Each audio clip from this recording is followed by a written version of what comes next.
Fiancée from a relationship of 9 years cheated and now tried to end her life by starvation after we broke off.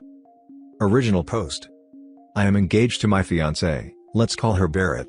We've been together for 9 years and only got engaged 2 months ago. Our relationship has always been solid, as we both put in conscious effort to keep each other happy. The issue began when one of my close friends went to a blind group date, an event where men and women meet up to find potential partners. He saw Barrett there, recognized her, snapped a photo, and sent it to me. I knew he was going there to hook up that night. By the time Barrett came back to my house, we lived together. I had already packed all her belongings with the help of our housekeeper, stuffed the door keyhole so she couldn't use her key, left her stuff outside, and sent her a message with the photo. We are done. Don't call me. Don't ever come here again. Then I blocked her and turned off my phone. I also told the housekeeper not to let her in. I couldn't sleep and felt my heart sinking and crushing all night. In the morning, I turned my phone back on to call in sick to work and saw it bombarded with calls and texts from her friends and parents. I ignored and blocked everyone except my own family. 2 days later, in the afternoon, her parents and my parents showed up at my house. Since my parents were there, I couldn't just tell them to leave, so I let everyone in. My parents stayed silent. Barrett's father screamed at me about trust, saying I made a rash decision without even talking to his daughter, and that he thought I'd be more mature. Her mother was more understanding, saying that Barrett had put herself in this position by making a decision that naturally brought suspicion. They told me she had barely eaten in 2 days and that I owed it to her to at least hear her out.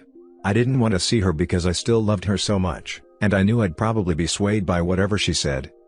I refused to go to her but said that if she came here, I'd talk to her. They called her, and she arrived with 2 of her friends. She explained that she went to the group date because her friend needed a wing woman, and she was just there to help.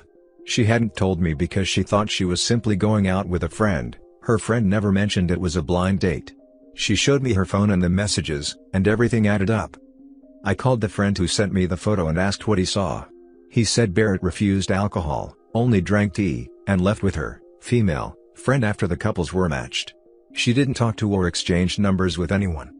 I felt like the world's biggest idiot, guilty and ashamed, and started apologizing profusely to salvage the relationship. We're still trying to make it work. I'm planning a vacation as an apology, and she has mostly forgiven me, though with a few conditions. Was I the a-hole for jumping to conclusions based on circumstantial evidence? Reading the top comments before the update. The moment she found out it was a date event, why didn't she leave? Why would you want to marry someone whose judgment is so flawed? She doesn't owe her friend anything that would be inappropriate for someone in a committed relationship. There's no excusing the fact that she stayed. If she cared about your engagement, she would have left immediately. Not the a-hole. Even if her friend didn't tell her it was a hookup party, she knew what it was once she got there. Plenty of time to send a text before your friend took her picture and sent it to you. If she didn't, it's because she was there to hook up and then got caught. The moment she realized what it was, through the entire event, and even after leaving, there were plenty of chances to text something, but not a word. It sounds like she stayed through the whole thing. Not the a-hole. She even had texts with her friend, apparently after the event, discussing it, yet she couldn't message you even once. Even if she was just being a wing woman, she still put herself in a situation to interact with single men. I'm not sure the blind date label makes it any worse. First update. Found out that my fiancé of 9 years really did cheat on me, and I am livid. We've been together for 9 years, and I have never felt more miserable or betrayed. We got engaged a little over 2 months ago.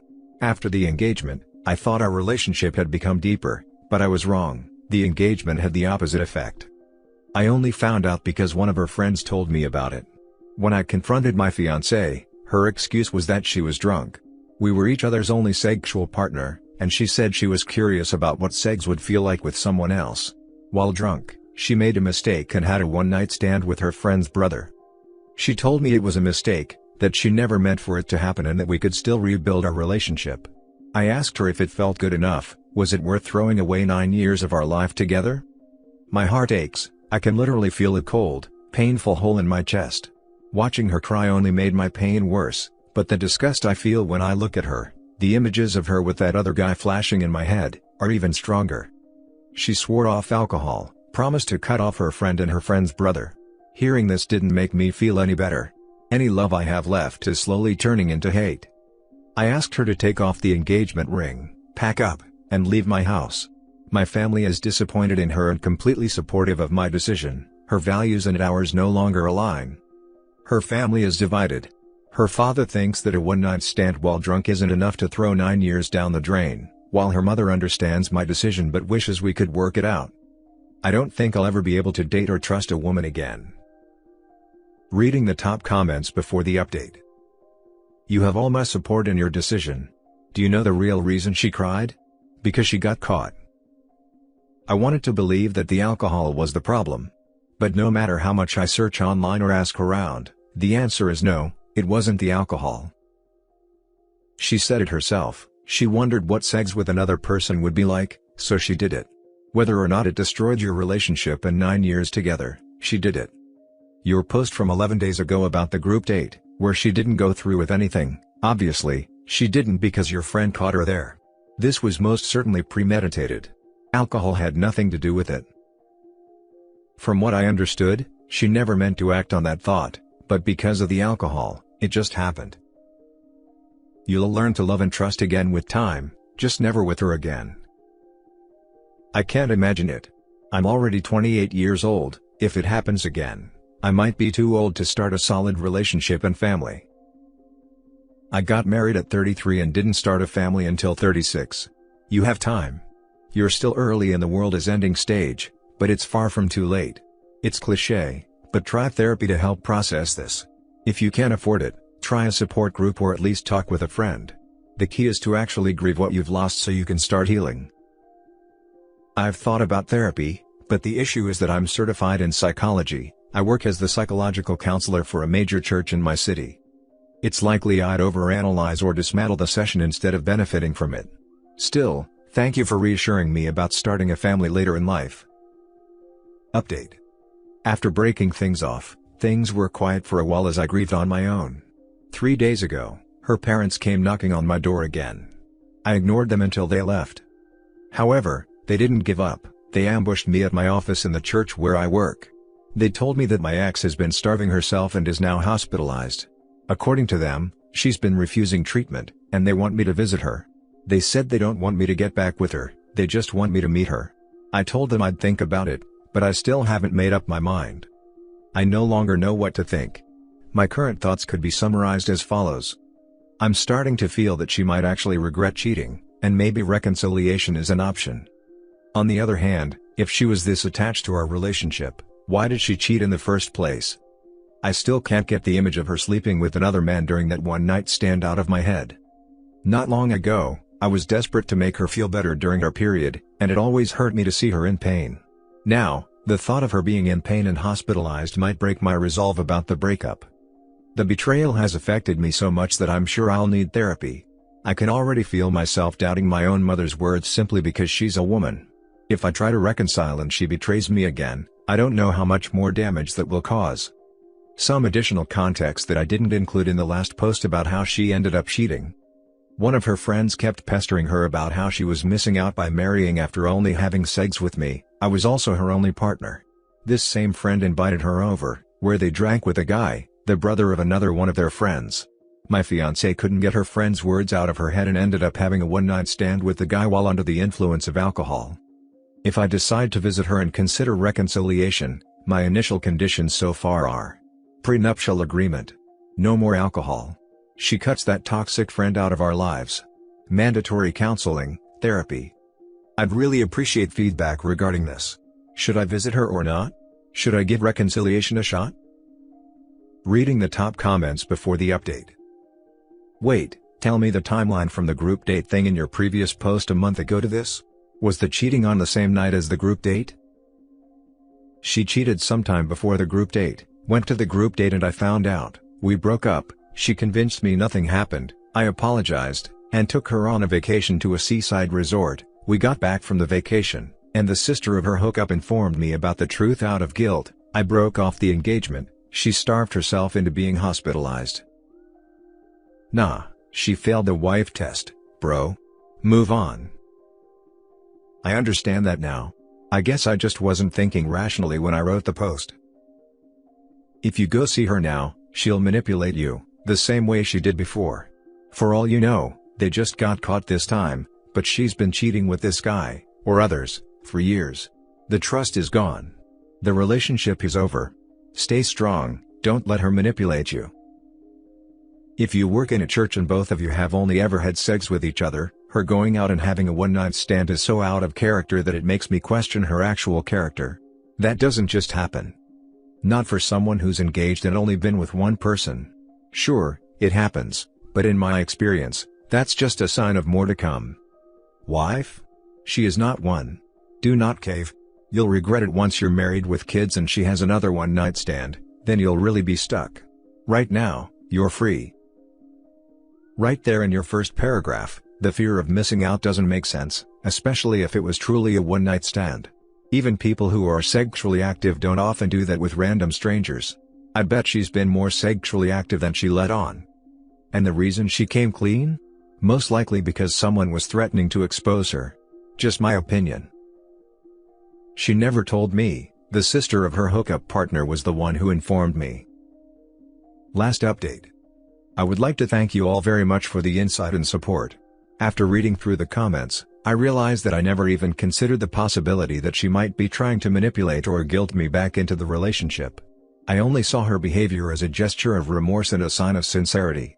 This realization makes me feel so naive. After calming down and thinking everything through rationally, I've decided not to see her again.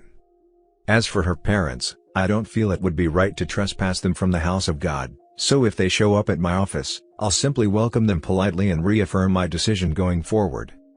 Thank you all again for helping me find the right direction. Your guidance and honesty have meant a lot to me. Next story. My husband left me over cheating assumptions. I posted about 3 months ago about how my husband was convinced I was cheating. He hid recorders and cameras without my knowledge. I wasn't allowed to shower or shave without being questioned. He inspected my pants when I got off work, and mind you, I only just started working within the last few months after years of being not allowed because he thought I was cheating back then too. He has taken me through lie detectors, monitored my phone and spending accounts, which I honestly didn't care about, because I know I'm innocent, and he still swears I'm cheating. For the record, I'm not and never have. I couldn't even imagine cheating on anyone, especially someone I once loved so dearly. Even if that love is gone now, I've been cheated on before, and it's heartbreaking. I get it. Anyway, this is something I've dealt with for 6 years, so it's become the norm for me. We have a 5-year-old special needs son together. I have no money to my name because I just started working part-time, and I have no way to afford our current house. My husband, however, has retirement benefits and can afford it, though he doesn't work. My birthday was Monday. Every birthday for the past 6 years, I've at least cried once. I've lost so much love over the years that I just don't have it in me to cry anymore. But this birthday was different, super sweet. Unlike the others. I should have known then. The next morning, after our child went to school, he presented me with a birthday surprise. He said I had to choose him or not to choose him. He played a video on a little photo display, his proof of me cheating. It was a 15-second clip out of 5 hours of him secretly recording me. I was literally sitting on a bar stool, playing some random game on my phone to pass the time. He insists that's proof of me cheating. It's insane, honestly. I wish I could post it here. Needless to say, I didn't admit to cheating, because I did not cheat, and I refused to confess to something I didn't do. He's told me dozens of times, if you just tell me the truth, we can work through this. So if I truly were cheating, why wouldn't I just say it to keep our home and family together? Probably because I'm not. He has hours and days of footage, recordings, phone records, no proof, yet he still accuses me. Yesterday, while we were driving around town, a phone ringer went off. Not our phones. He had a second hidden phone that went off. He's the only one hiding and lying, yet he accuses me. When I confronted him, he dropped the bombshell. He said he got another place and is leaving me and our son with nothing. So now, I'm being punished for something I didn't even do. Honestly, I think he's the one cheating, because all signs point that way, and I've been through this before. I don't even care about that anymore. What I care about is that he's giving no warning, no money, and leaving us nowhere to go. I don't have family here. He's moved me across the country and back, running from only God knows what. But to abandon your special needs child, who depends on routine, without giving him or me a chance to adjust or plan, It's heartless and cold. I truly wish I'd never met this man. I'm blindsided over false assumptions. What do I even do from here? That man is a psycho. My assumptions are that he's probably the one having an affair. I have all his proof, and honestly, I wish I could post it because it's insane. He's seeing a therapist and swears the therapist says I'm cheating. I know that's a lie, but at this point, I can only think he's the one lying. I just want to move on with my son. I feel the worst for my son. He's not going to understand, and this change will drain him. That's the only reason I cry for him. If he isn't cheating himself, he's at least paranoid to a serious degree. Your son will be better off without him. Please get your son evaluated when he's older. Paranoia and delusional thinking can sometimes be genetic. He did the same thing to his ex-wife. They had 4 kids together, and he accused her of cheating so much that he forced her to write a confession letter just so he'd sign the divorce papers. He's military, has PTSD, and possibly more, but has been seeing a therapist for 5 months now with no clear diagnosis. He's a good father for the most part, except he loses his temper easily but feels horrible afterward. He's never hit or spanked, and our son loves him so much. He's autistic and doesn't understand. He doesn't care if his credit gets ruined. He won't pay for anything. He filed bankruptcy 2 months ago and already mentioned filing again soon. He just doesn't care. Both our names are on the car and the house. With full-time work, I can manage, but I needed more notice than a few weeks to get that done.